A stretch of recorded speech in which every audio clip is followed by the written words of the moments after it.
Prithvi Shantirantarikshagam Shantir Dyaus Shantir Disha Shantiravantara Disha Shantiragni Shantir Vayu Shantiraditya Shantish Chandrama Shantir Nakshatrani Shantirapa Shantiroshadaya Shantir Vanaspataya Shantir Gau Shantiraja Shantirashva Shantir Purusha Shantir Brahma Shantir Brahmana Shantir Shantireva Shanti Shantirme Astu Shantihi. May there be peace on earth and in the sky. May there be peace in the water and in all directions. May there be peace in the plants, in the trees, and in animals. May there be peace in the hearts of all beings. May there be peace in everyone and in everything. Sarvetra sukhinas santu, sarve santu niramayaha, sarve bhadrani pashyantu, ma kaschit dukkha bhag bhavet, sarvastaratu durgani, sarvo bhadrani pashyatu, sarvas sadbuddhimapnotu, sarvas sarvatra nandatu. May all be happy and healthy. May all see what is good, and may no one experience misery. May all overcome their obstacles and acquire good tendencies. May people everywhere find joy and fulfillment.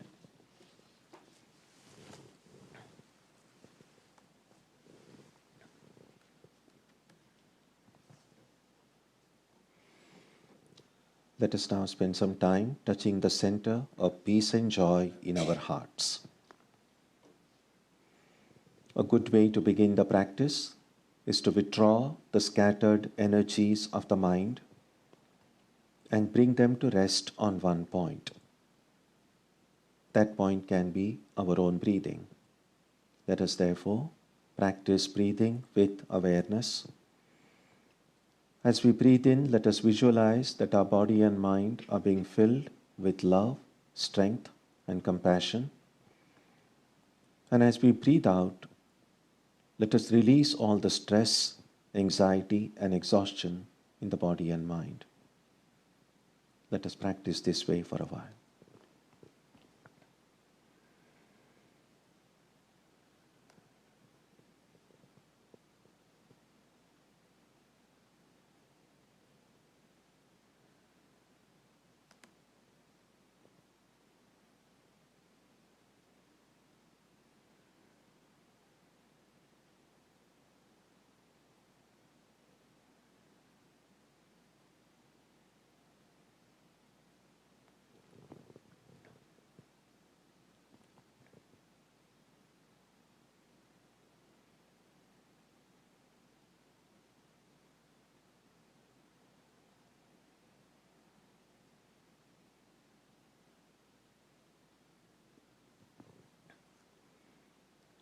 Let us now turn our attention to the region of our heart. Although God is present everywhere and in everyone, the divine presence can be felt most clearly in our own hearts. We can meditate in any way we have been taught. To remain focused, we can take the help of a short mental prayer or a mantra or a divine name. Let us now spend some time dwelling on the presence of God in our hearts.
Om Shanti Shanti Shanti Harihi Om.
Good morning. We'll sing God Be in My Head on page 14.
Om Asatoma Satkamaya Tamasoma Jyotirgamaya Mrityorma Amritam Gamaya Aviravirmayeti Rudrayatte Dakshinam Mukham Te Namam Pahi Nityam.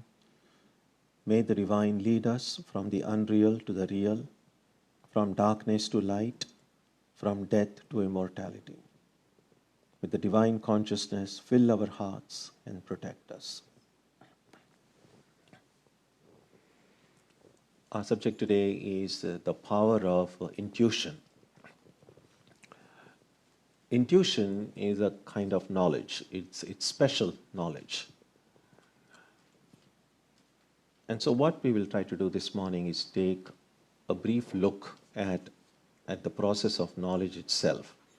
Because in order to understand intuition, which is a special form of knowledge, we need to figure out what the ordinary form of knowledge is. And then we can distinguish it from this special form. How does knowledge occur? Now, a lot of these things we just take for granted.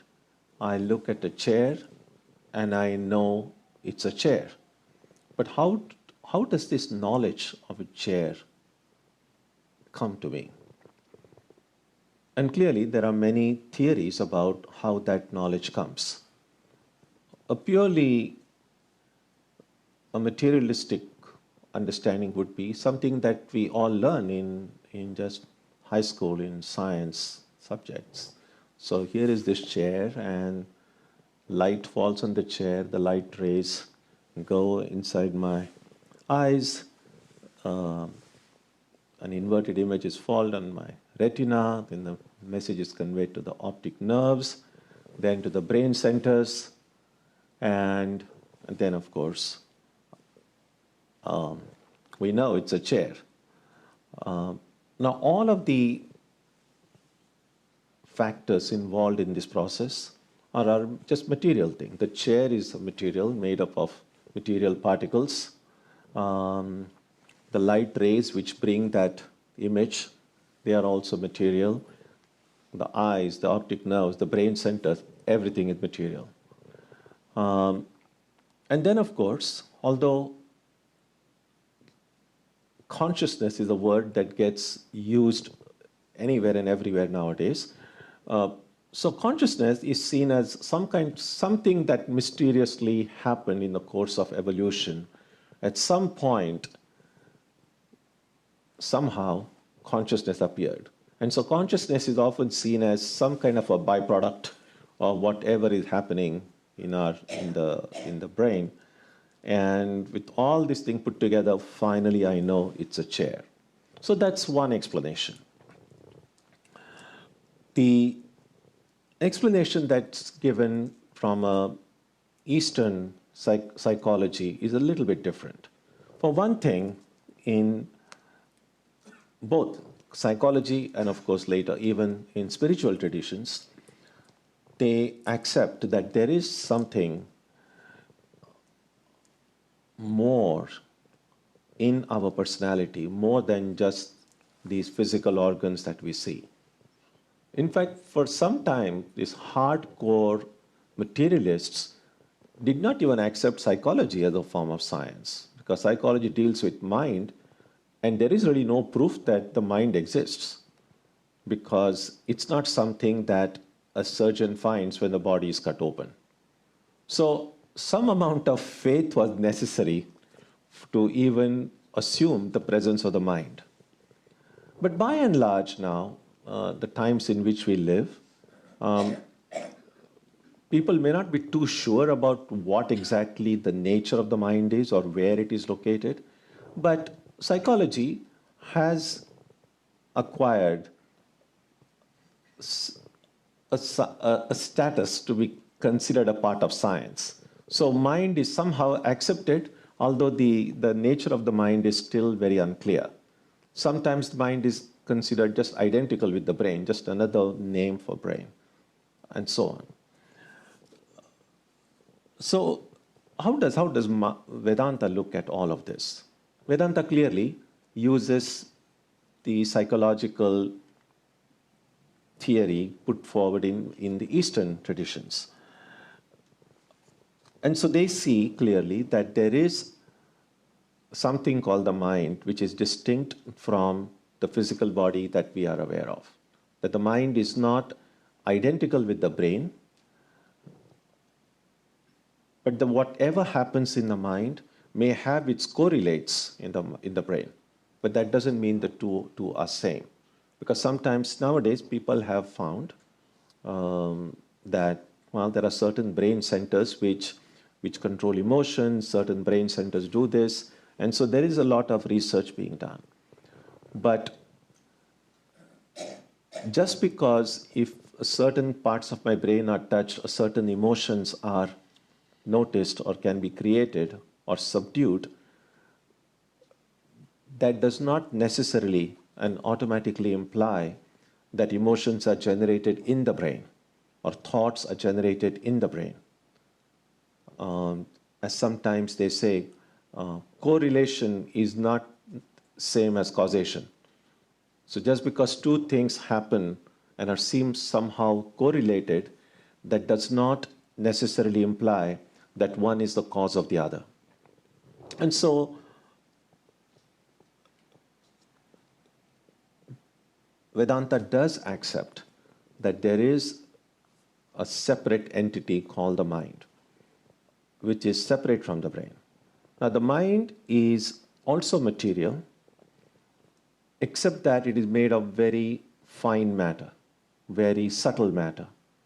And that's why the mind is often considered a part of what in Sanskrit they say Sukshma Sharira. Sukshma means very subtle, very fine, as opposed to Sthula, the gross body.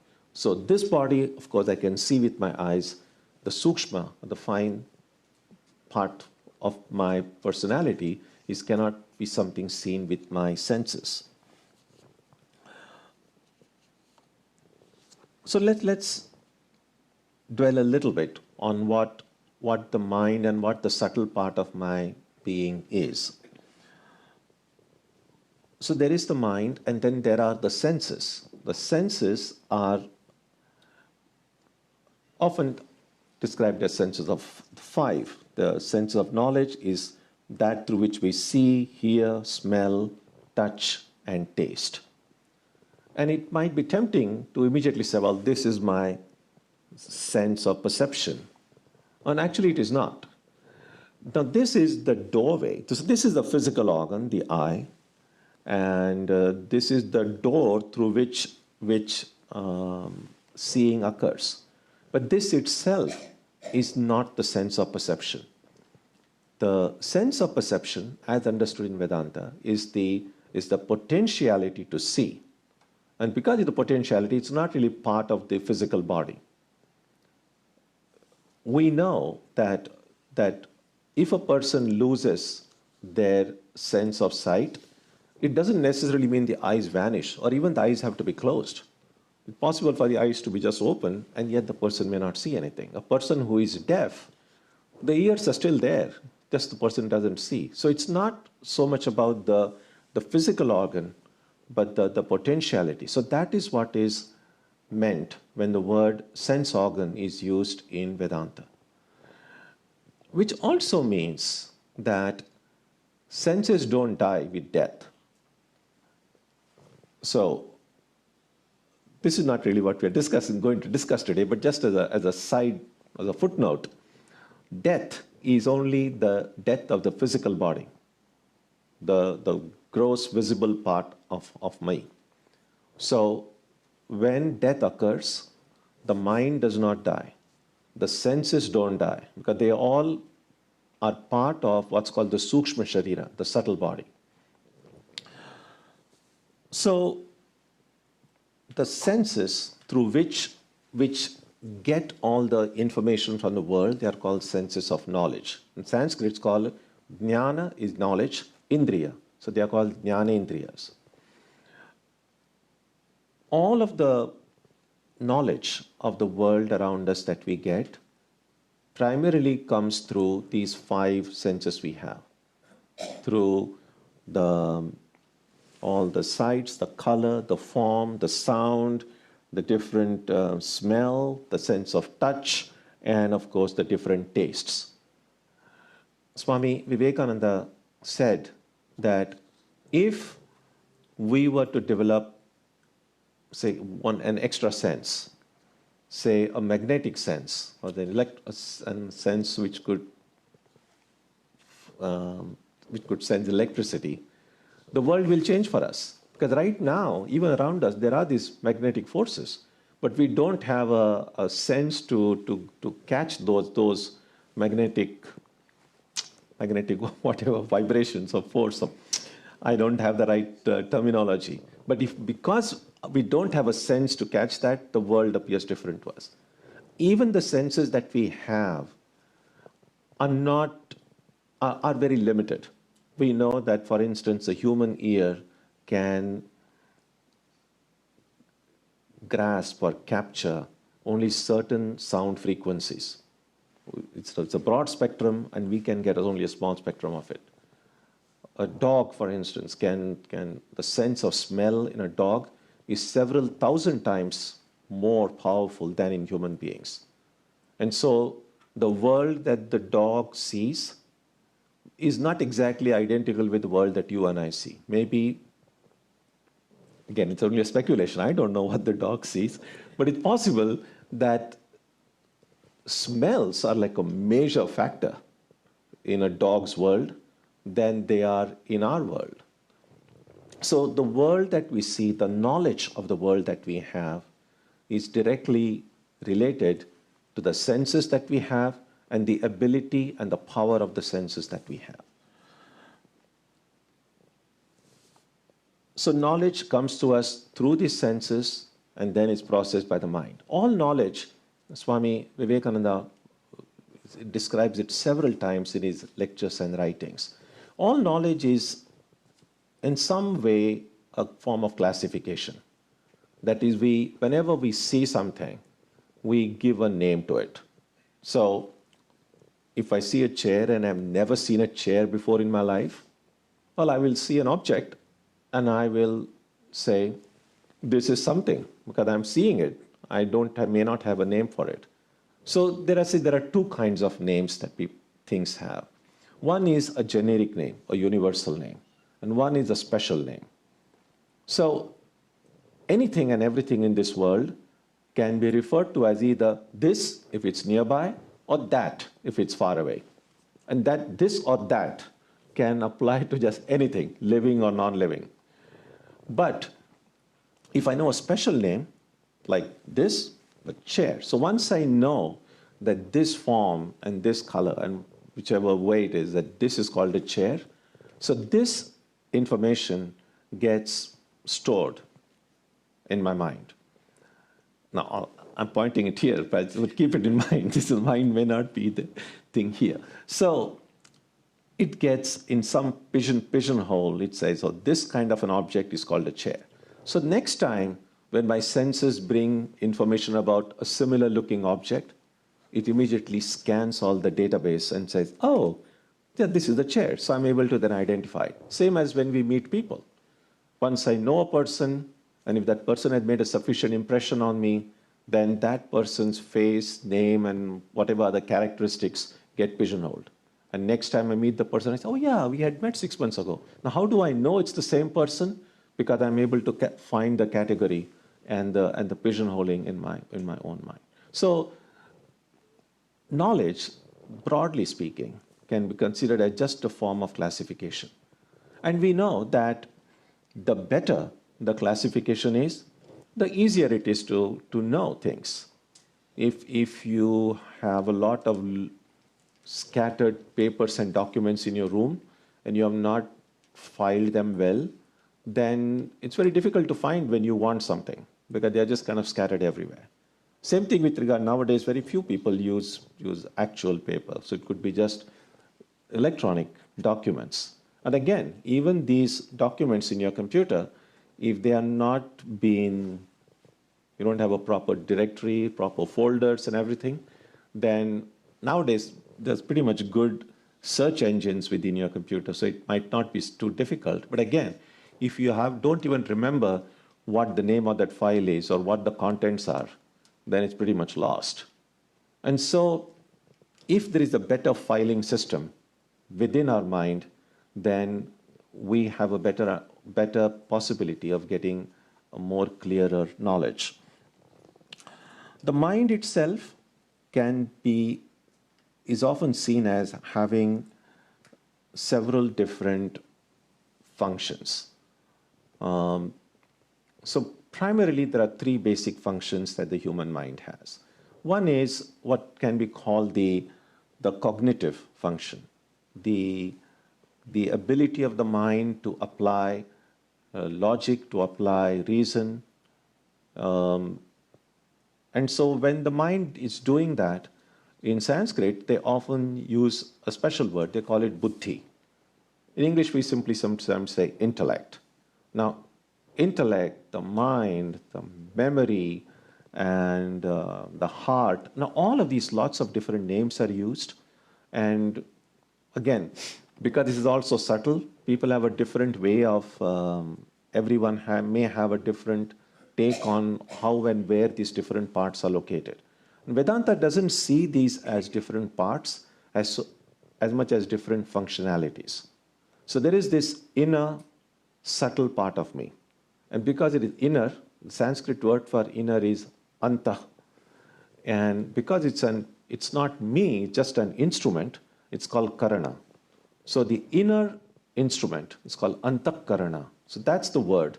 Although generally we use the word mind, a more accurate term is this inner instrument, antakarana. So when this inner instrument, when it is weighing the pros and cons of different things, so that time it is called the mind. What we translate into English as mind, in Sanskrit it's called manas.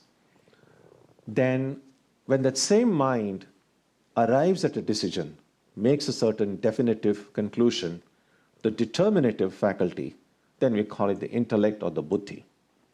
Then the same mind which somehow gives us the sense of I, which kind of creates this I, this notion of self, that's called the ego.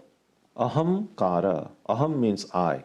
Kara, that which makes this sense of I. And then another word that gets often used to refer to the mind is called chitta. And chitta is sometimes seen as a kind of a receptacle that holds all the thoughts, memories, emotions, kind of a container. So these are all kind of visual aids, but to recognize that the inner instrument does a lot of things. And depending on the different things it does, it has different names. So one function, as I said, is cognitive. That's why it's called buddhi. A second function of the mind is the affective function, which when it primarily uses the power of emotions and feelings. And oftentimes the word heart gets used to refer to the inner instrument, especially when it is dealing with emotions and feelings. That's the affective function.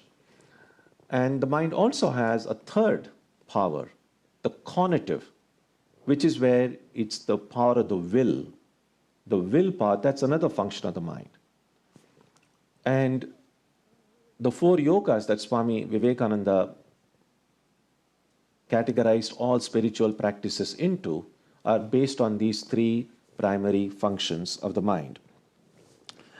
Now, to come back to knowledge. So we have spoken about the mind, the senses. Knowledge itself can be seen, can be divided in two different kinds. One is objective knowledge. That is knowledge of the objects. And pretty much most knowledge that we have in the world is objective. All the objects, living and non-living, that I see around me, and I get to know them. So that is objective knowledge. Knowledge of things that I see outside of me. But there is also what is called subjective knowledge. Subjective knowledge means it's a knowledge that I have, but not of the object, but of the subject. So I am who am the perceiver and the things that I perceive outside of me. Now, what about the knowledge of the perceiver? For instance, now, my knowledge that I am a human being. I don't need to use my eyes to look and say, oh yeah, I am a human being. I don't need any of my senses to know who I am. I don't need anything to know that I exist. So my own existence, I know I exist. How does the knowledge of my own existence come? That knowledge of my own existence is completely subjective. But the knowledge of the chair or the table or the people outside of me, that's objective. Because if I close my eyes, I won't know that there is a chair in front of me.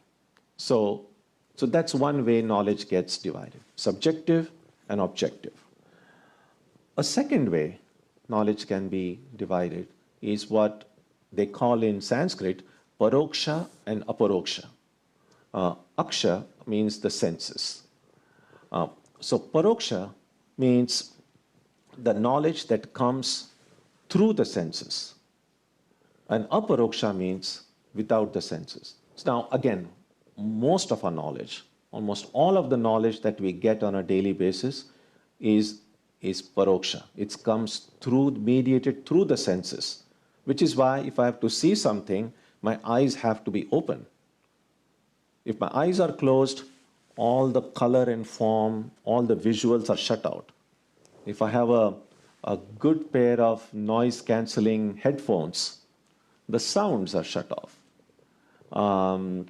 and so on. So I need the senses in order to get the knowledge. So the knowledge that comes through the senses and the mind, that is called indirect knowledge, because it's not really coming directly. It's coming to me filtered through my senses and the mind. And because it is filtered, it may not always be accurate.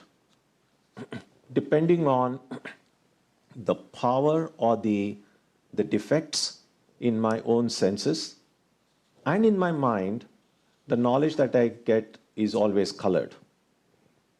Because the mind also, all of our minds, no matter, there's a lot of talk about objectivity, especially in academia.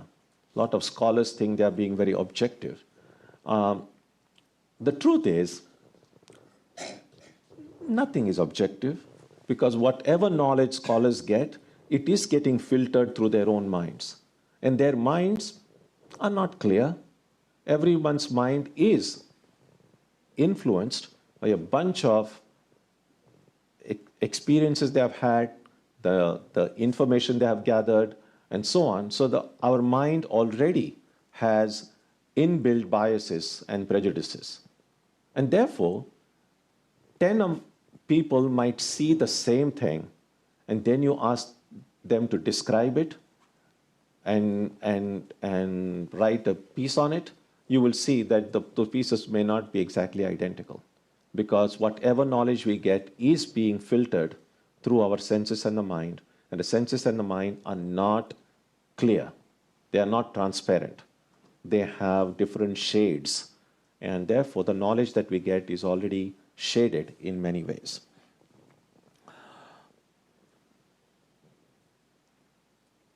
So the knowledge that comes to us through these instruments, the knowledge that is shaded, that is distorted in some ways, but the very fact that it is passing through the senses and the mind, that knowledge is objective and that knowledge is indirect. Now, if we can have knowledge which can bypass these senses, bypass the mind, that would be direct knowledge. That's subjective knowledge. So intuition is a special, as I began by saying, intuition is a special kind of knowledge. Now, intuition is really knowledge that comes when the senses are bypassed, when the mind is so crystal clear that it's almost as if it's not there. It's like this. Sometimes you have a very clear glass partition, and the glass is cleaned so well that you might just go and bump your head against it because you may not know it's there. So it's almost as if nothing is there. So intuitive knowledge, it's not as if the mind is always absent. The mind may be there, but it's so clear, it's so transparent that it's almost not there. So that kind of knowledge, that is intuitive knowledge. And that can come only when we have this complete clarity within us. So how does that clarity come? And how that knowledge is being processed now, and how differently would it be processed later? Now for that we go to the way it's described in many yoga books. So they say that there are primarily 3 distinct nerve currents through which all information, all knowledge, all sensations pass. So 2 of these nerve currents, they have the name, they are called Ida and Pingala. Sometimes they are identified with 2 pranas. They're called prana and apana. So prana again is this kind of a psychic energy coursing not only within us but through entire creation. And so these prana itself, that's what happens when we try to study something in depth. That which is kind of one simple thing, then you see some inner differences, and then you start giving more names and you start creating subcategories. So just like mind seems like just one thing, and then you say, well, it has got this function, that function. So similarly, prana, as it functions within the body, is again subdivided into 5 subcategories. We don't have to go into all those details, but enough to know that 2 of these subcategories, prana and apana, are sometimes identified with these 2 nerve currents, Ida and Pingala. So all of the knowledge that we get, all of the information, all the sensation pass through these 2 nerve currents. And in many books on yoga, these nerve currents are sometimes described as if having a shape. They kind of go with an S and an inverted S. So it's almost look like a figure 8. So Ida goes like this and Pingala goes like this. And so the intersection point is at the heart.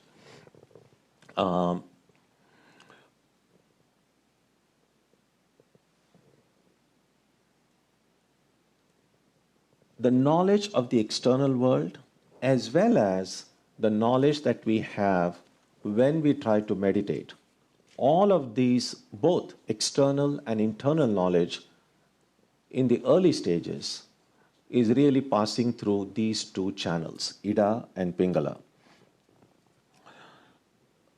Now, when we start our spiritual life, the things that we do as a part of our spiritual practice, whether it's austerity, prayer, worship, even meditation in the early stages, is primarily meant to regulate the flow of this energy in these 2 side channels, Ida and Pingala, and to harmonize them. So that's the first thing that spiritual life can do for us. Now, when these 2 channels are not harmonized, when there are a lot of blockages, so to speak, now this is all very figurative, metaphorical language, but when these 2 channels are not harmonized, the knowledge that we get can be very distorted, can be filled with a lot of prejudice, lot of bias, lot of not just inaccurate objectively, but so highly, so densely colored by our own prejudices and biases that knowledge can be not very helpful, to put it very mildly. And so our spiritual practices, first and foremost, are meant to bring harmony. Sometimes people use some mechanical means. Pranayama, for instance, the practice to control prana is one other way to try to harmonize it. What the disciples of Ramakrishna often encourage was not so much a practice of pranayama itself, but they say that a sincere longing for the spiritual ideal, that earnestness, the sincerity, the faith, devotion, all of these things are equally or perhaps even more powerful than just breathing in through one nostril and breathing out through the other. And so to think that the only way to harmonize it is through pranayama is a mistaken notion. And so the early practices that we do are really meant to bring harmony in these side channels.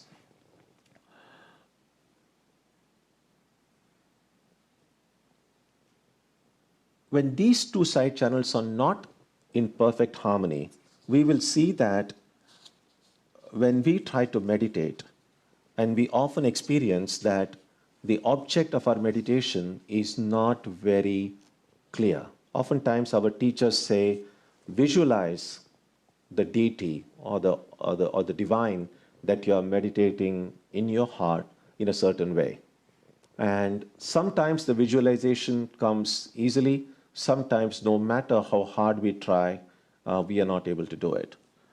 Also, the repetition of the prayer or the repetition of the mantra doesn't come naturally, doesn't come spontaneously. We have to make extra effort. We just have to, and then even then, in spite of that extra effort, the mind doesn't stay locked on to the mantra or to the deity that one is meditating on.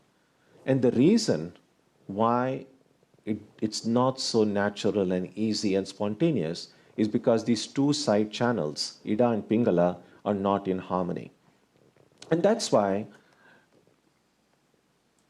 much as we would all like to have great spiritual visions right away within days after we start meditating, it's more practical to first make sure that enough inner discipline is instilled within us.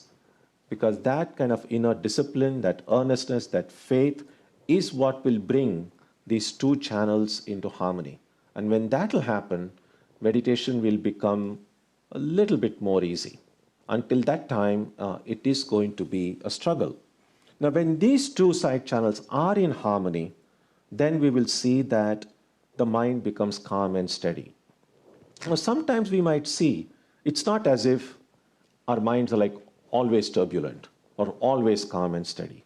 There are ups and downs. There are maybe times when we feel very calm, and there may be times when we feel it's a big mess going on there.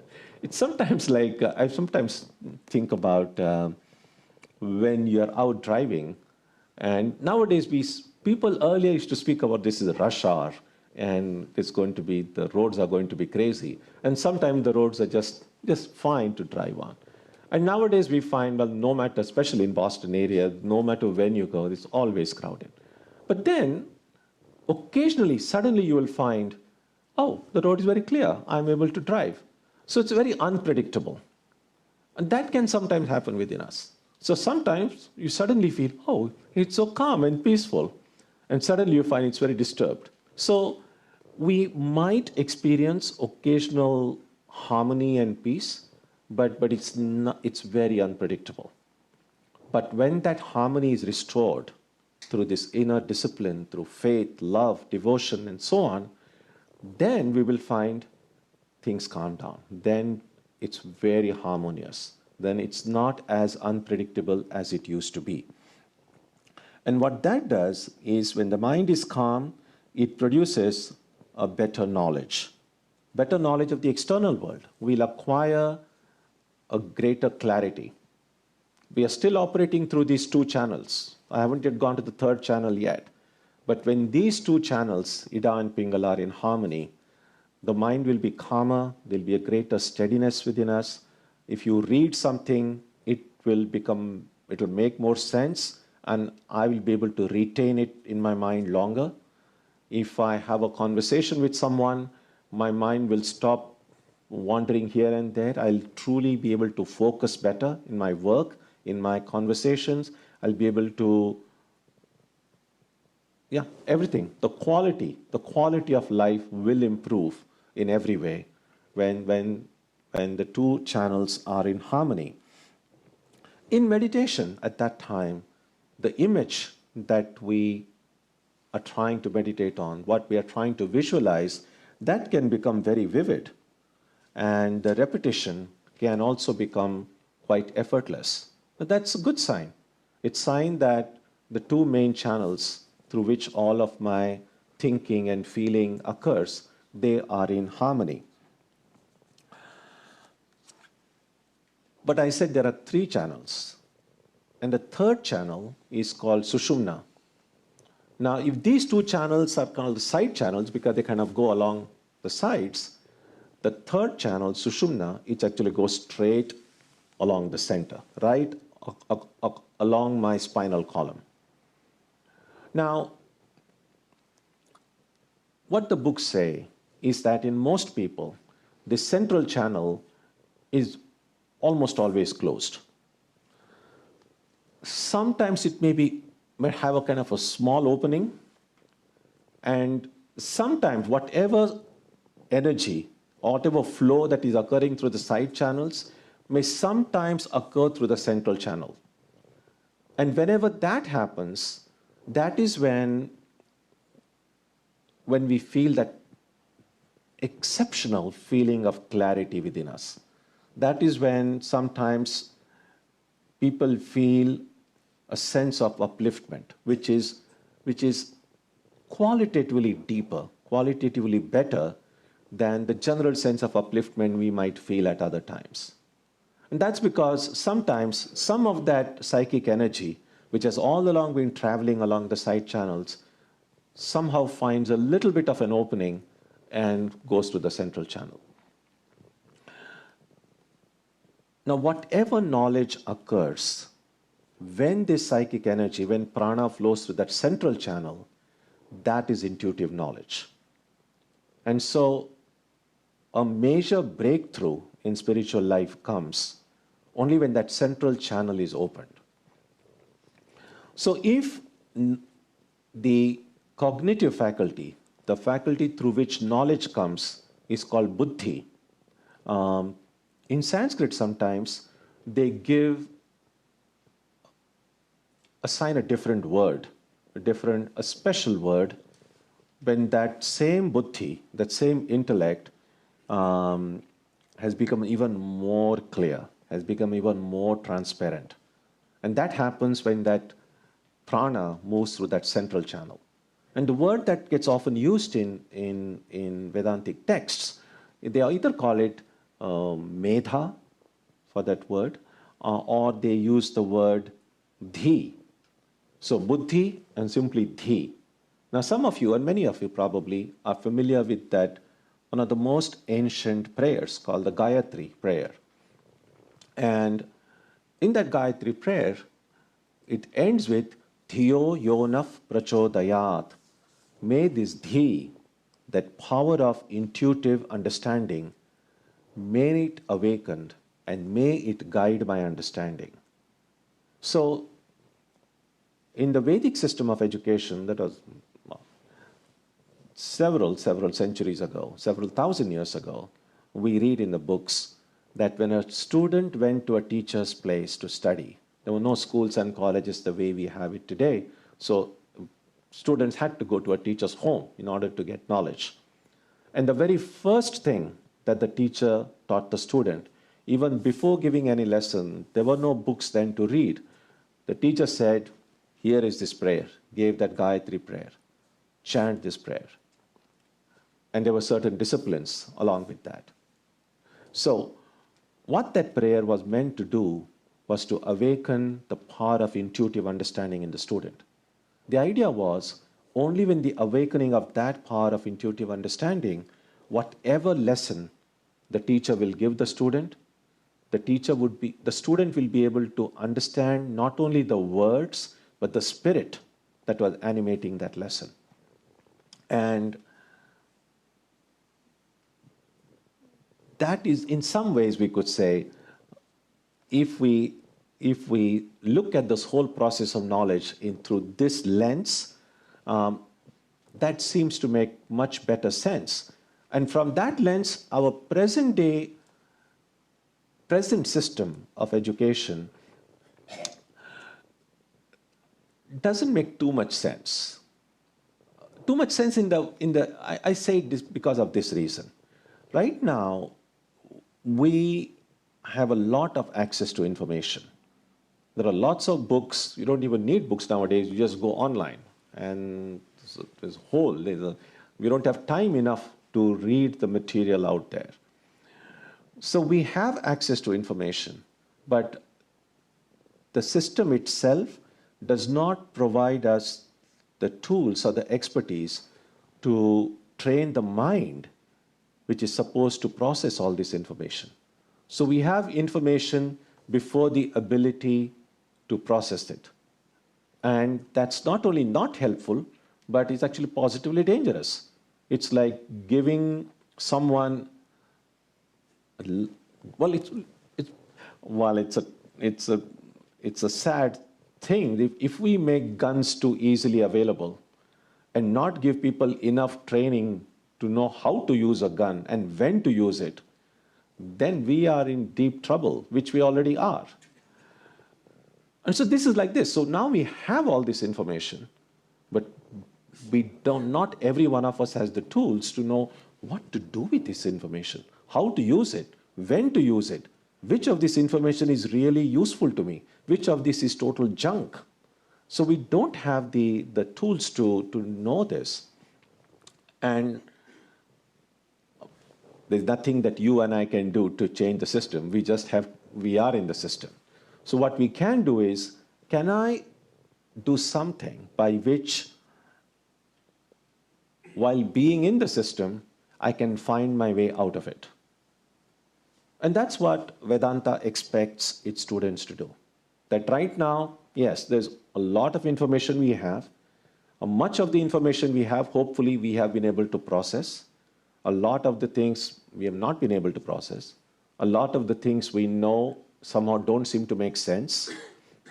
Right now then, if I can pay special attention and focus my attention on somehow developing this power of intuitive understanding, somehow doing something to open this central channel, that will make it much easier for me then to know what to do with a lot of this information that has accumulated in my head.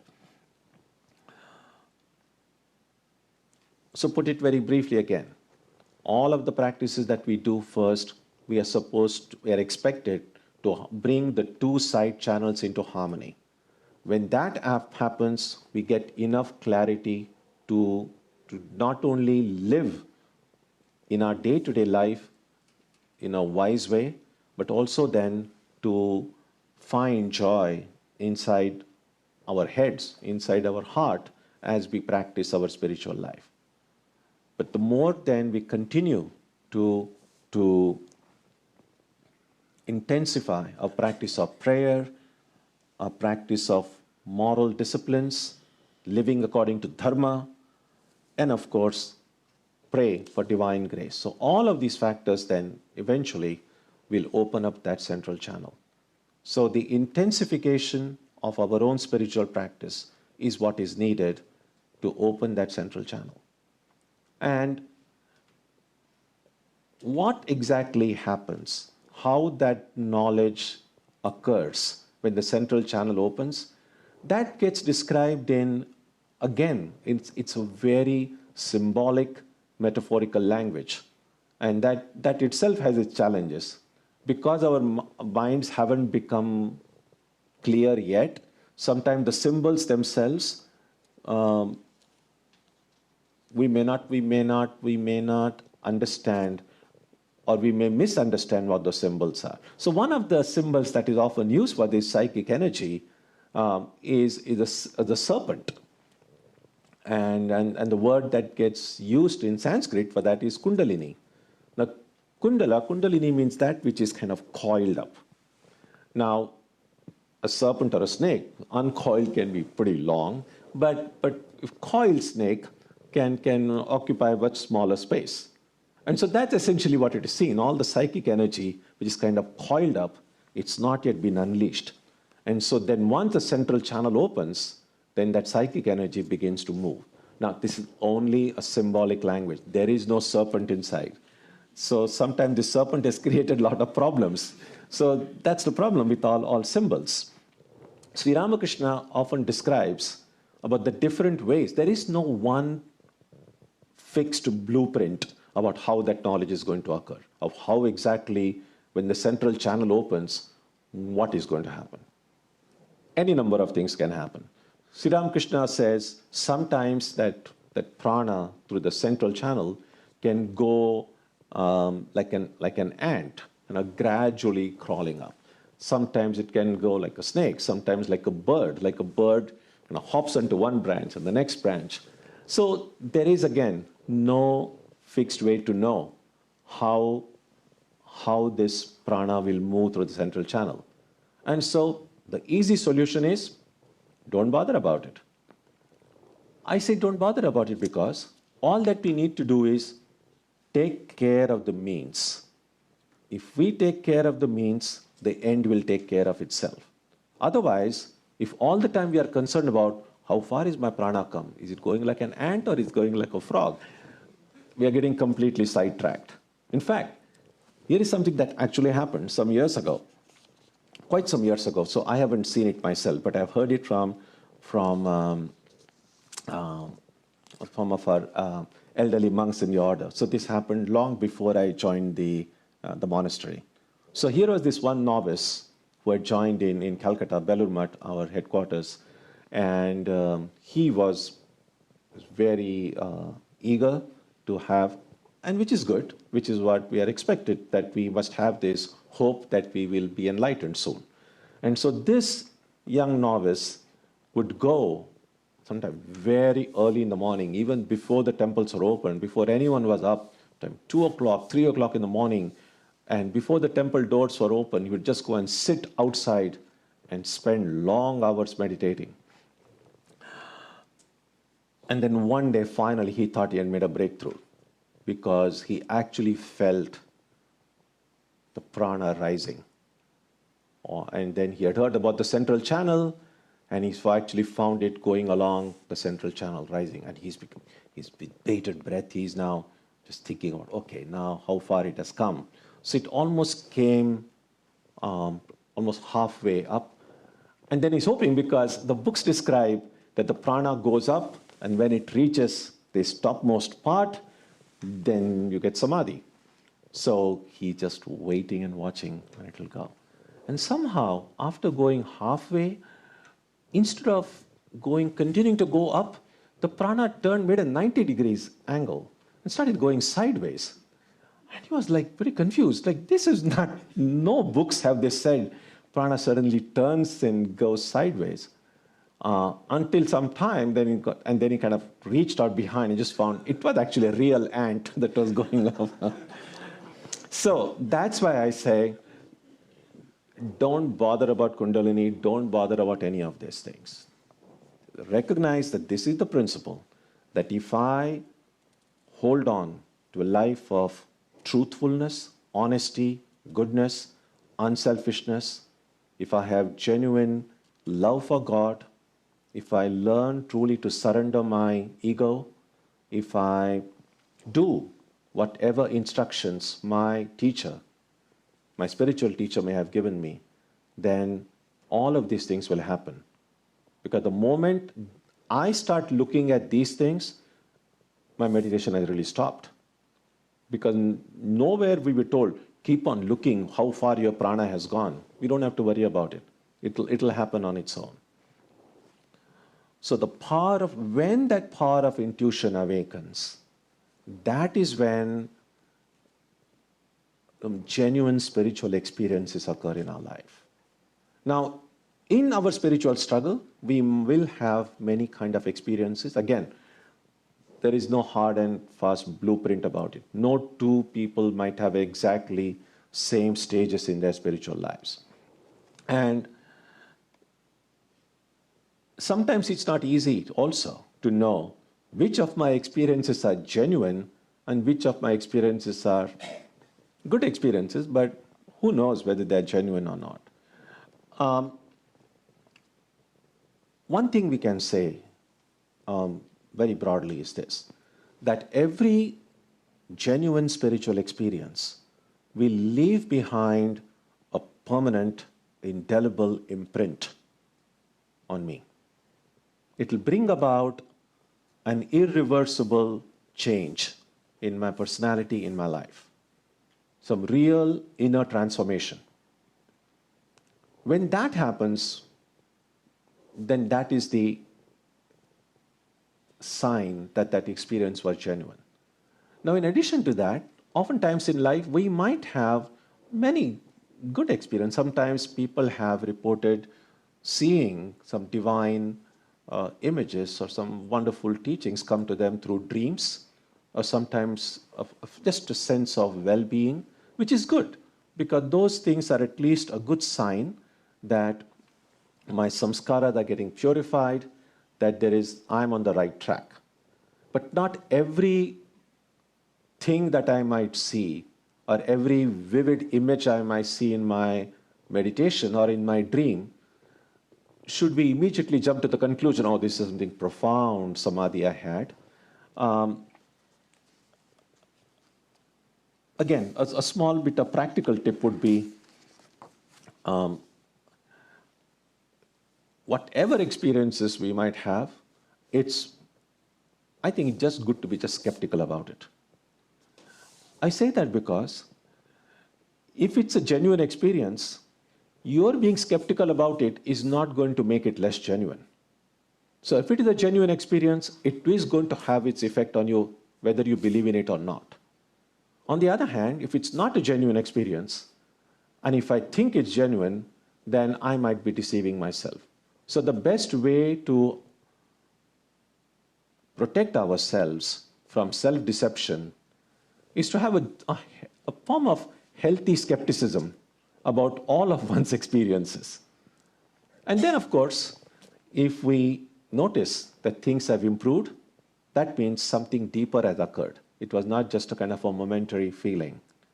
And that sometimes we may not know on a day-to-day basis, and it usually is helpful that over a longer period of time, say, if I look at how I was a year ago, or 2 years ago, or 5 years ago, and if I look at how I am now, and if I see that something really has changed, that I'm no longer exactly the kind of person I was, that I'm somehow better, my understanding of myself and the world around me is clearer, then we can say something genuine has occurred.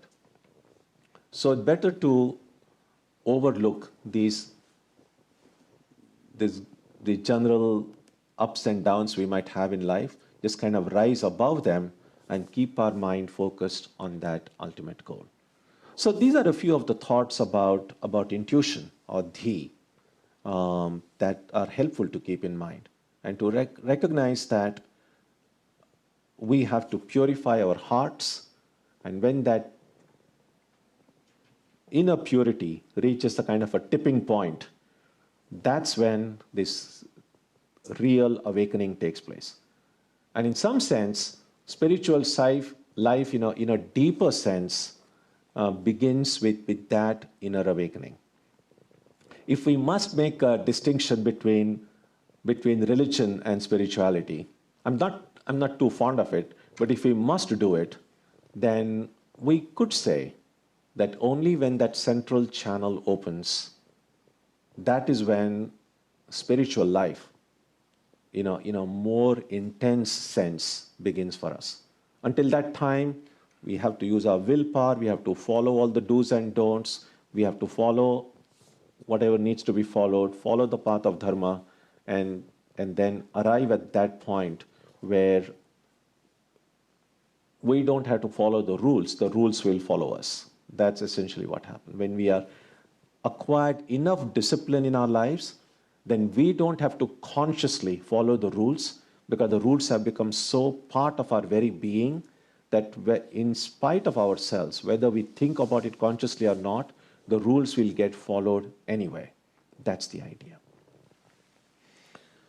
Om Jananim Saratam Devim Ramakrishnam Jagadgurum Padapadme Tayo Shritva pranamami muhurmuhuhu.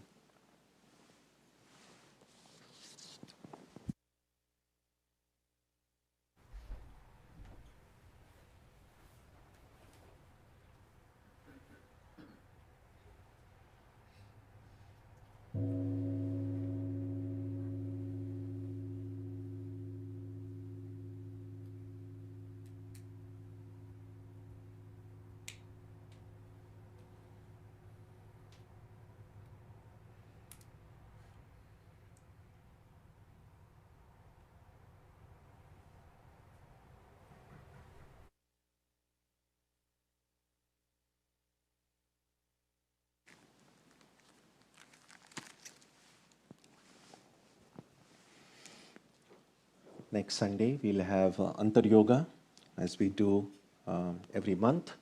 We'll have readings, reflection, music, and so on. And also, we'll celebrate the birthday of all those born in the month of December. So please come next Sunday for Antar Yoga. On Wednesday, we will continue with the study of Swamiji's lectures at the Chicago Parliament. And on Tuesday and Saturday, our meditation will also continue as usual. We might have some real big snow.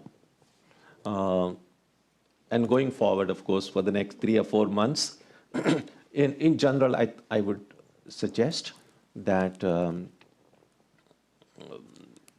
before you start for any of the programs, whether it's meditation or the Wednesday class or the Satsang, in case the weather has not good, if case there is storm or anything like that, please take a look at the center's website to make sure, because if the travel conditions are not good, we might cancel the event for that day. So in case in doubt, check the website. We often also have it announced on some of the channels on Facebook and Twitter, and whichever channels you generally check. But please make sure that that you are safe and while traveling and so on. Let's conclude with the prayer now.